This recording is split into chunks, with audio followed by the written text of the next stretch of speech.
আসসালামু আলাইকুম। আপনাদের সবাইকে স্বাগতম আমার হরর বাংলা চ্যানেলে। আজকের এই হরর বাংলার অন্ধকার রাতে আমরা ডুব দেব এমন এক গল্পের গভীরে, যেখানে শ্বাস আটকে যায়, চোখ বন্ধ করলে ভয়ে খুলে যায়, আর ঘুম এমন এক শাস্তি হয়ে ওঠে যে জাগরণকে আঁকড়ে ধরতে ইচ্ছে করে। এটা কোনো সাধারণ ভূতের গল্প না, এটা হলো বোবা জিন, এক নিঃশব্দ শয়তানের কাহিনী, যে কথা বলে না কিন্তু তোমার শ্বাস চেপে ধরে, যে দেখা দেয় না কিন্তু তোমার বুকের উপর বসে, যে অদৃশ্য কিন্তু তোমার প্রতিটি হাড় কাঁপিয়ে দেয়। তো প্রস্তুত হন, কারণ আজ রাতে ঘুম আপনার শত্রু। বোবা জিন। গল্পটা শুরু হয় এক ছোট্ট গ্রাম নিয়ে। নাম তার কালিয়াডাঙ্গা। গ্রামটা ঢাকার উত্তর পশ্চিমে, যমুনার এক বিলুপ্তপ্রায় শাখার কিনারে। চারপাশে ঘন জঙ্গল, মাঝে মাঝে বাঁশবন, আর মাঝে মাঝে এমন সব পুকুর যেগুলোর পানি কালো আর গভীর, যেন নিচে কোনো অন্ধকার জগৎ লুকিয়ে আছে। গ্রামের মানুষ মূলত মুসলিম, কিন্তু তাদের বিশ্বাসে ইসলামের সাথে মিশে আছে অনেক পুরনো লোকবিশ্বাস, যেগুলো শতাব্দী ধরে এই মাটির গভীরে জমে আছে। এখানে লোকেরা শুধু জিন-পরীর কথা বলে না, তাদের সাথে বাস করে, তাদের সাথে চুক্তি করে, তাদের সাথে ঝগড়া করে, আবার কখনো কখনো তাদের সাথে ভয়ে ভয়ে মিষ্টি খায়। কালিয়াডাঙ্গার এক প্রান্তে বাস করত রহিম মিয়া। বয়স ৫০-এর কোঠায়, চেহারায় কাঠ কয়লার মতো কালো, চোখ দুটো গভীর গর্তের মতো। তিনি ছিলেন গ্রামের একমাত্র হাকিম, যে জাদু টোনা, আয়াত আর লোক ঔষধের মিশ্রণে রোগ সারাতেন। তার ঘরের দেয়ালে ঝুলত পুরনো নকশি কাঁথা, যার সুতোয় জড়ানো ছিল শত শত মন্ত্র, আর একটা পুরনো ৫ ফোড়নের টিন, যার ভিতর ছিল নানা রকম শুকনো গুঁড়ো। কেউ বলতো ওগুলো জিনদের ভয় পায়। রহিম মিয়ার একটি ছেলে, নাম সাজ্জাদ, বয়স ২২। সাজ্জাদ শহরে পড়াশোনা করে এসেছে, ঢাকা থেকে কম্পিউটার সায়েন্সের ডিগ্রি নিয়ে। সে বিশ্বাস করত না এসব জিন-পরীর গল্পে। সে বলতো, বাবা, এসব তো মানসিক বিশ্বাস। ঘুমের মধ্যে যখন শরীর প্যারালাইজড হয়ে যায়, তখন মস্তিষ্ক ভয়ের ছবি তৈরি করে। এটাই তো বোবা। রহিম মিয়া শুধু মাথা নেড়ে বলতেন, ছেলে, তুই শহরে গিয়ে বইয়ের জ্ঞান পেয়েছিস, কিন্তু মাটির জ্ঞান ভুলে গেছিস।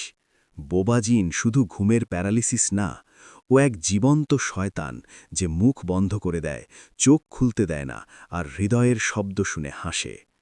গ্রামে একটা পুরনো গল্প ছিল। অনেক আগে এক মেয়ে ছিল, নাম রহিমা।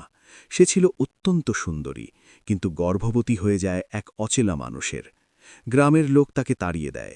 রহিমা একা এক পরিত্যক্ত কুয়োর পাশে থাকত। এক রাতে সে নিজেকে ঝুলিয়ে দেয়, কিন্তু মরার আগে সে শপথ করে যে যে আমাকে কথা বলতে দেয়নি, আমি তাদের সবাইকে নিঃশব্দে মারব।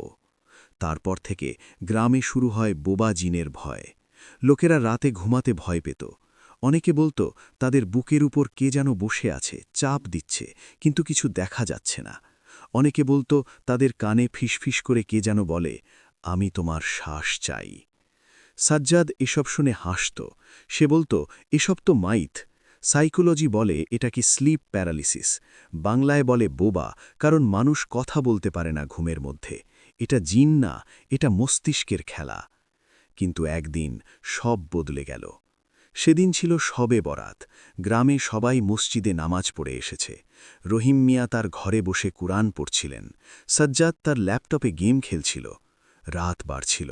হঠাৎ বাইরে একটা অদ্ভুত শব্দ হলো, যেন কেউ নিঃশ্বাস ফেলছে, কিন্তু শব্দ নেই, শুধু একটা ভারী চাপ। সাজ্জাদ মাথা তুলে দেখল, ঘরের আলো নিভে গেছে, কিন্তু বাইরে চাঁদ উঠেছে, একটা রক্ত লাল চাঁদ। তার আলোয় ঘরের দেয়ালে একটা ছায়া দেখা গেল। ছায়াটা মানুষের মতো, কিন্তু মাথা নেই, শুধু একটা লম্বা গলা আর কাঁধের ওপর একটা গর্ত। সাজ্জাদ ডাকতে গেল, বাবা, কিন্তু গলা থেকে কোনো শব্দ বের হলো না। তার শরীর যেন বরফে ঢাকা পড়েছে। চোখ খুলে রাখতে পারছে না, কিন্তু মনে হচ্ছে কেউ তার বিছানার পাশে দাঁড়িয়ে আছে, কেউ যে তার বুকের ওপর চাপ দিচ্ছে। সে নিজেকে নাড়তে চাইল, কিন্তু পারল না। তার হৃদয়ে ধড়াস করে উঠল। তখন সে শুনল একটা নরম কিন্তু ভয়ঙ্কর ফিসফিসানি, তুমি আমাকে বিশ্বাস করনি, তাই আমি তোমাকে নিঃশব্দে মারব। সাজ্জাদের চোখ দিয়ে জল বেরিয়ে এলো। সে মনে মনে বলল, বাবা, আমি ভুল করেছি। এটা শুধু মস্তিষ্কের খেলা নয়, এটা সত্যি। হঠাৎ তার বাবার ঘর থেকে আয়াতের আওয়াজ শোনা গেল, আউযু বিল্লাহি মিনাশ শাইতানির রাজিম। ছায়াটা কাঁপল, তারপর ধীরে ধীরে মিলিয়ে গেল। আলো জ্বলে উঠল। সাজ্জাদ হাঁপাতে হাঁপাতে বসে উঠল, তার গায়ে ঘাম আর চোখে ভয়। রহিম মিয়া ঘরে ঢুকে বললেন, দেখেছিস, বোবা জিন শুধু ঘুমের মধ্যে আসে না। ও আসে যখন ওকে অবহেলা করিস। ও আসে যখন তুই মাটির কথা ভুলে যাস। সাজ্জাদ কিছু বলল না, শুধু মাথা নিচু করে বসে রইল। পরের কয়েকদিন সাজ্জাদ ঘুমাতে পারল না। সে রাতে জেগে থাকত, আয়াত পড়ত, আর তার বাবার পুরনো নকশি কাঁথা গায়ে জড়িয়ে রাখত। কিন্তু বোবা জিন আরেকবার আসবে বলে সে জানত। এক রাতে সে স্বপ্ন দেখল। সে কালিয়াডাঙ্গার সেই পরিত্যক্ত কুয়োর পাশে দাঁড়িয়ে। কুয়োর ভিতর থেকে একটা মেয়ে উঠে আসছে, গায়ে ভিজে সাদা শাড়ি, গলায় দড়ির দাগ, আর চোখ দুটো ফাঁকা, যেন দুটো গর্ত। মেয়েটি তার দিকে তাকিয়ে বলল, তুমি আমাকে বিশ্বাস করনি, তাই আমি তোমাকে নিঃশব্দে মারব। সাজ্জাদ চিৎকার করে উঠল, কিন্তু তখনও তার গলা থেকে কোনো শব্দ বের হল না। পরের দিন সকালে গ্রামের লোক দেখল সাজ্জাদের ঘরের দরজা খোলা। ভিতরে সাজ্জাদ বিছানায় পুড়ে আছে, চোখ খোলা, মুখে ভয় আর গলায় নীল দাগ। ডাক্তার এসে বলল, হার্ট অ্যাটাক।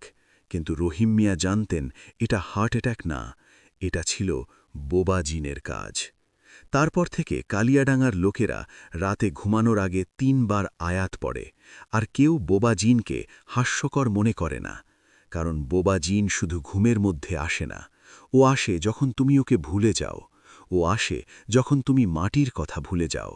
ও আসে আর তোমাকে নিঃশব্দে মারে। আপনারা কি এখনও জাগ্রত, নাকি আপনারা ইতিমধ্যে ঘুমিয়ে পড়েছেন?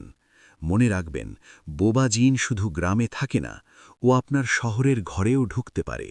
ও আপনার বিছানার পাশে দাঁড়াতে পারে, ও আপনার বুকের উপর বসতে পারে, আর আপনার শ্বাস চেপে ধরতে পারে।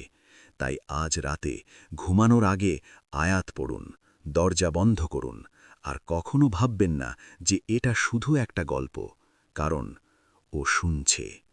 শুভরাত্রি, যদি ঘুম আপনাকে ছেড়ে দেয়।